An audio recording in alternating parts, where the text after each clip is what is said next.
Hello friends, आप सभी देख रहे हैं स्मार्ट स्टडी यूट्यूब चैनल। साथियों, आज के इस वीडियो में एसएससी सीजीएल एग्ज़ाम के लिए मोस्ट एक्सपेक्टेड क्वेश्चंस देखेंगे, जिनका पेपर अभी 24, 25 और 26 सितंबर को होने वाला है। उनके लिए बहुत ही इंपॉर्टेंट क्वेश्चन आंसर देखेंगे आज इस वीडियो में, जो कि बहुत ही इंपॉर्टेंट है। तो ये क्लास आपको आज कंप्लीट देख लेना है। नंबर ऑफ क्वेश्चंस की बात करें तो टॉप 70 क्वेश्चंस रहेंगे इस वीडियो में। टॉप 70 जीके के क्वेश्चंस, जो कि बहुत ही इंपॉर्टेंट है, मोस्ट एक्सपेक्टेड है आपके एसएससी सीजीएल एग्जाम्स के लिए। तो चलिए फिर शुरू करते हैं, देखते हैं क्वेश्चंस। और देखिए, पहला क्वेश्चन आपकी स्क्रीन पर है। फेडरल रिजर्व बैंक किस देश का केंद्रीय बैंक है? काफ़ी इंपॉर्टेंट क्वेश्चन है, ध्यान से देखिएगा। देखिए, फेडरल रिजर्व बैंक जो है ये संयुक्त राज्य अमेरिका यानी यूएसए का सेंट्रल बैंक है, केंद्रीय बैंक है। जिस तरह भारत का केंद्रीय बैंक है RBI, reserve bank of India, उसी प्रकार फेडरल रिजर्व बैंक जो है ये यूएसए यानी संयुक्त राज्य अमेरिका का केंद्रीय बैंक है। वर्तमान में भारत में रुपये की पूर्ण परिवर्तनीयता लागू है भुगतान संतुलन के किस पर? तो देखिए, किस खाते पर लागू होती है भारत में रुपये की पूर्ण परिवर्तनीयता, ये आपको बताना है। याद रखना, वर्तमान में भारत में रुपये की पूर्ण परिवर्तनीयता ये लागू है भुगतान संतुलन के चालू खाते पर। करेक्ट आएगा ऑप्शन नंबर सी, चालू खाते पर। अगला क्वेश्चन है, पीली क्रांति किससे संबंधित है? देखिए, पीली क्रांति का संबंध किससे है ये आपसे पूछा जा रहा है। याद रखिएगा, तोरिया और सरसों उत्पादन से। यानी करेक्ट आएगा ऑप्शन नंबर सी, तोरिया सरसों उत्पादन से। किसान कॉल सेंटर में कौन सा नंबर डायल करके कृषि संबंधी जानकारी निःशुल्क प्राप्त की जा सकती है? यानी किसान कॉल सेंटर में इनमें से कौन सा नंबर आप डायल करके कृषि संबंधी जानकारी जो है बिल्कुल निःशुल्क प्राप्त कर सकते हैं? तो देखो, करेक्ट आएगा ऑप्शन नंबर सी, 1551, 1551। याद रखना, काफ़ी इंपॉर्टेंट क्वेश्चन है।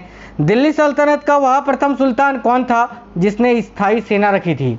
काफ़ी इंपॉर्टेंट क्वेश्चन है ये, ध्यान से देखिएगा। तो भाई, दिल्ली सल्तनत का वह प्रथम सुल्तान कौन था जिसने स्थायी सेना रखी थी? याद रखिए, अलाउद्दीन खिलजी ने। देखिए, दिल्ली सल्तनत की दरबारी भाषा क्या थी? काफ़ी इंपॉर्टेंट क्वेश्चन है। याद रखिएगा, दिल्ली सल्तनत की जो दरबारी भाषा थी वो थी फारसी भाषा। ठीक है, फारसी करेक्ट आएगा ऑप्शन नंबर बी। अगला है, पापनाथ का मंदिर जो है पतड़कल, इसका निर्माण किस वंश के शासक ने किया था? तो भाई, पापनाथ के मंदिर का निर्माण किसने किया था? वातापी के चालुक्य ने। मैंने पहले भी आपको बताया है, ऑप्शन नंबर ए करेक्ट होगा। मुगल सम्राट औरंगजेब कौन सा वाद्य यंत्र बजाते थे? देखिए, मुगल सम्राट औरंगजेब जो थे ये कौन सा वाद्य यंत्र बजाते थे? तो याद रखिएगा, बीना। करेक्ट है ऑप्शन नंबर सी, बीना। निम्नलिखित में किस भक्ति संत ने अपने संदेश के प्रचार के लिए सबसे पहले हिंदी का प्रयोग किया था? तो भाई, इनमें से वो कौन से भक्ति संत थे जिन्होंने अपने संदेश के प्रचार के लिए सबसे पहले हिंदी भाषा का प्रयोग किया था? तो याद रखिएगा, रामानंद ने। करेक्ट है option number C, Ramanand. Kashmir पर लगभग 50 वर्षों तक शासन करने वाली रानी विद्या मूल रूप से किसकी राजकुमारी थी? तो देखिए, कश्मीर पर लगभग 50 वर्षों तक शासन करने वाली रानी विद्या जो है ये मूल रूप से ओसनम स्मृति की राजकुमारी थी। याद रखना, ऑप्शन नंबर सी, ओसनम स्मृति की। अशोक मेहता समिति किससे संबंधित है? वेरी वेरी इंपॉर्टेंट क्वेश्चन है।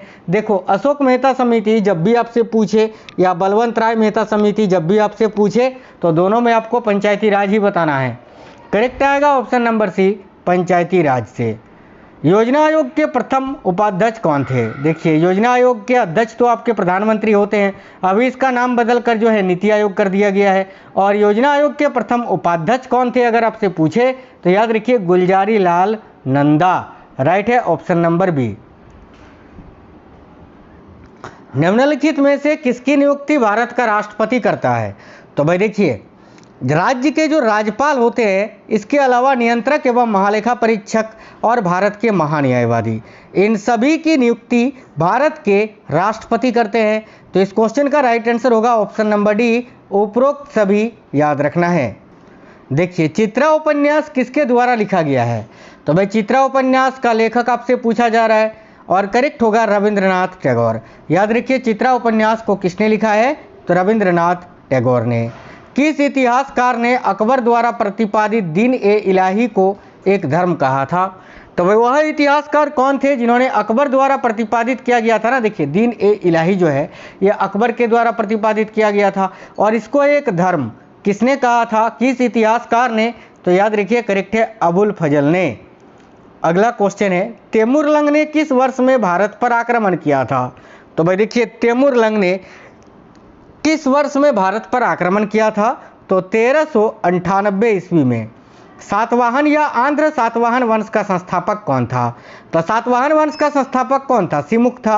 ऑप्शन नंबर ए राइट होगा, सिमुक। तमिल काव्य का इलियड किसे कहा जाता है, देखिए काफ़ी इंपॉर्टेंट क्वेश्चन है, याद रखिए तमिल काव्य का इलियड किसे कहा जाता है, तो भाई मणिमेकलाई को, यानी करेक्ट आएगा ऑप्शन नंबर डी मणिमेकलाई। निम्नलिखित में से कौन सा बौद्ध पवित्र स्थल है जो निरंजना नदी पर स्थित है, तो साथियों इनमें से कौन सा बौद्ध पवित्र स्थल है जो निरंजना नदी पर है, याद रखिएगा बौद्ध गया, ऑप्शन नंबर ए करेक्ट है। धार्मिक कविताओं का संकलन जो है कुरल, ये किस भाषा में है, देखिए धार्मिक कविताओं का संकलन कुरल ये किस भाषा में है, याद रखिएगा तमिल भाषा में, ठीक है। आगे देखिए रेड यानी लाल नदी के डेल्टा क्षेत्र में कौन सा नगर स्थित है, तो भाई रेड यानी लाल नदी के डेल्टा क्षेत्र में कौन सा नगर स्थित है, याद रखिएगा Hanoi, option number C correct होगा। संसार में टाइटेनियम का सबसे बड़ा उत्पादक देश कौन सा है, तो पूरे विश्व में टाइटेनियम का सबसे बड़ा उत्पादक जो देश है वह है रूस, करेक्ट आएगा ऑप्शन नंबर सी। दक्षिण पूर्व एशिया में रबड़ किस स्थान से लाया गया, तो याद रखिए दक्षिण पूर्व एशिया में रबड़ किस स्थान से लाया गया, तो अमेजन बेसिन से, ऑप्शन नंबर ए करेक्ट आएगा अमेजन बेसिन। किस प्राकृतिक प्रदेश को विकास का प्रदेश कहा जाता है, देखिए इनमें से कौन सा प्राकृतिक प्रदेश है जिसको विकास का प्रदेश के नाम से जाना जाता है, तो याद रखिए, देखिए इस क्वेश्चन के लिए आपका करेक्ट आंसर होगा मानसूनी प्रदेश को, याद रखिएगा। नेक्स्ट है किस महाद्वीप में सरीसृप नहीं पाए जाते हैं, इनमें से वो कौन सा महाद्वीप है जिसमें एक भी सरीसृप नहीं पाया जाता है, तो याद रखिए करेक्ट होगा ऑप्शन नंबर बी अंटार्कटिका महाद्वीप में। किसी ग्रह के चारों ओर परिक्रमा करने वाले छोटे आकाशीय पिंड को क्या कहते हैं, काफी इंपॉर्टेंट क्वेश्चन है ये भी, याद रखना किसी ग्रह के चारों ओर परिक्रमा करने वाले छोटे आकाशीय पिंडों को उपग्रह कहा जाता है, ऑप्शन नंबर बी राइट है उपग्रह। श्री मोहम्मद हामिद अंसारी का भारत के उपराष्ट्रपति के रूप में क्रमांक कितना है, यानी श्री मोहम्मद हामिद अंसारी भारत के कितनवें उपराष्ट्रपति थे, तो याद रखिएगा 12वें उपराष्ट्रपति थे, ऑप्शन नंबर सी करेक्ट होगा 12वें, यह आपको याद रखना है। बीजक का रचयिता कौन था, देखिए बीजक की रचना किसने की है, तो याद रखिए बीजक के रचयिता कौन है, तो भाई कबीरदास, राइट आएगा ऑप्शन नंबर बी संत कबीर। नेक्स्ट क्वेश्चन है 1565 ईस्वी में कौन सा प्रसिद्ध युद्ध हुआ था, देखिए 1565 में कौन सा प्रसिद्ध युद्ध हुआ था, याद रखिए तालीकोटा का युद्ध, ठीक है। पानीपत का प्रथम युद्ध 1526 में हुआ था, खानवा का युद्ध 1527 में हुआ था, पानीपत का द्वितीय युद्ध 1556 में हुआ था और तालीकोटा का युद्ध 1565 में हुआ था, तो ऑप्शन नंबर डी करेक्ट होगा। आगे देखिए भारतीय संविधान में राज्य नीति निर्देशक तत्व ग्रहण किए गए हैं कहां से, यानी भारतीय संविधान में जो राज्य के नीति निर्देशक तत्व है जिसका उल्लेख संविधान के भाग 4 में और अनुच्छेद 36 से लेकर 51 तक में है, इसको किस देश से लिया गया है, तो करेक्ट आएगा ऑप्शन नंबर बी आयरलैंड से। अगला है पंजाब के प्रति व्यक्ति दूध की दैनिक उपलब्धता कितनी है, तो साथियों देखिए पंजाब के प्रति व्यक्ति दूध की दैनिक उपलब्धता कितनी है, याद रखिए करेक्ट है 800 ग्राम, ऑप्शन नंबर सी याद रखना 800 ग्राम। सितंबर 1932 में पूना समझौता महात्मा गांधी व किनके बीच हुआ, तो सितंबर 1932 में हुआ था पूना समझौता, ठीक है। ये महात्मा गांधी और किनके बीच में हुआ था, तो याद रखिए BR अंबेडकर के बीच में। अगला निम्न में से किस ग्रंथ में, ठीक है, किस ग्रंथ में सर्वप्रथम देवकी के पुत्र कृष्ण का वर्णन किया गया है, तो भाई करेक्ट है छांदोग्य उपनिषद में, ऑप्शन नंबर बी। किस प्रतिहार शासक ने आदिवराह की उपाधि धारण की थी, तो देखिए इनमें से वह प्रतिहार शासक कौन थे जिन्होंने आदिवराह की उपाधि धारण की थी, तो देखिए करेक्ट है मिहिर भोज, ऑप्शन नंबर सी याद रखना मिहिर भोज। एक ही व्यक्ति को कितनी बार भारत का राष्ट्रपति बनाया जा सकता है, साथियों याद रखना एक ही व्यक्ति को कई बार भारत का राष्ट्रपति बनाया जा सकता है, बस शर्त यह है कि न्यूनतम आयु 35 वर्ष होनी चाहिए राष्ट्रपति के लिए, ठीक है, जो कि पूछा जाता है कि राष्ट्रपति के लिए न्यूनतम आयु कितनी होती है। भारत के राष्ट्रपति निर्वाचित होने से पूर्व निम्न में से कौन उपराष्ट्रपति नहीं था? तो राइट है बीबी गिरी। बीबी गिरी जो है ये उपराष्ट्रपति नहीं थे, डायरेक्ट राष्ट्रपति बने थे। भारतीय संविधान की, ठीक है, भारतीय संविधान की कौन सी विशेष व्यवस्था इंग्लैंड से ली गई है? तो इनमें से कौन सी विशेष व्यवस्था है भारतीय संविधान का जो कि साथियों इंग्लैंड के संविधान से लिया गया है? तो याद रखिए करेक्ट है संसदीय प्रणाली। ऑप्शन नंबर ए इस क्वेश्चन का करेक्ट आएगा। संघीय प्रणाली की बात करें तो ये कनाडा के संविधान से लिया गया है। मूल अधिकार यूएसए से और सर्वोच्च न्यायपालिका ये भी यूएसए से। ठीक है, चलिए तो आगे देखते हैं। आज का अगला क्वेश्चन आपका ये रहा, देखिए भारतीय संविधान के अनुसार धन संबंधी विधेयक सर्वप्रथम कहां प्रस्तुत किया जाता है? तो भारतीय संविधान के अनुसार धन विधेयक जो होते हैं ये सर्वप्रथम लोकसभा में प्रस्तुत किए जाते हैं, फिर राज्यसभा में। ठीक है, आगे देखिए भारत में मतदान की आयु सीमा 21 वर्ष से घटाकर 18 वर्ष कब किया गया? देखिए भारत में पहले वोट देने के लिए न्यूनतम आयु थी 21 वर्ष। इसको 1989 में 61वें संविधान संशोधन अधिनियम के द्वारा घटाकर 18 वर्ष कर दिया गया था। तो ऑप्शन नंबर भी करेक्ट आएगा 1989। राज्यसभा के सदस्य जो है ये चुने जाते हैं कितने समय के लिए? साथियों याद रखिएगा करेक्ट आएगा 6 वर्ष के लिए। ऑप्शन नंबर सी। 73वें संविधान संशोधन के अनुसार पंचायती राज संस्था का कार्यकाल कितने वर्ष रखा गया है? तो राइट आएगा ऑप्शन नंबर डी 5 वर्ष रखा गया है। संघ शासित क्षेत्र दिल्ली कितने प्रतिनिधि निर्वाचित कर लोकसभा में भेजता है? यानी सीधे सीधे आपसे ये पूछ रहा है कि दिल्ली में लोकसभा की कितने सीटें आरक्षित हैं? तो याद रखिएगा 7 सीटें। ऑप्शन नंबर भी राइट होगा 7। निम्नलिखित में से कौन प्रारूप यानी मशविरा समिति का सदस्य नहीं था? तो देखिए मशविरा समिति में कौन कौन शामिल थे ये आपको यहाँ पर ऑप्शन के अनुसार बता देते हैं, जैसे कि मोहम्मद सदाउल्ला, के.एम. मुंशी, गोपाल स्वामी आयंगर, ये तीनों शामिल थे, लेकिन जो है जवाहरलाल नेहरू शामिल नहीं थे। ठीक है, मशविरा की बात करें यानी प्रारूप समिति के अध्यक्ष अगर आपसे पूछे तो याद रखना B.R. अम्बेडकर। ठीक है, आगे देखिए बहमनी राज्य की स्थापना किसने की थी? तो याद रखिएगा करेक्ट है अलाउद्दीन हसन बहमन शाह ने। इनको हसन गंगू के नाम से भी जाना जाता है, याद रखना। भारत में पोलो खेल का प्रचलन किसने किया था?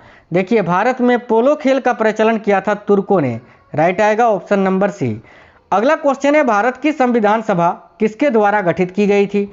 याद रखिएगा भारत की जो संविधान सभा है ये कैबिनेट मिशन योजना के तहत गठित की गई थी। ठीक है, गुप्त काल के सर्वाधिक लोकप्रिय देवता कौन थे?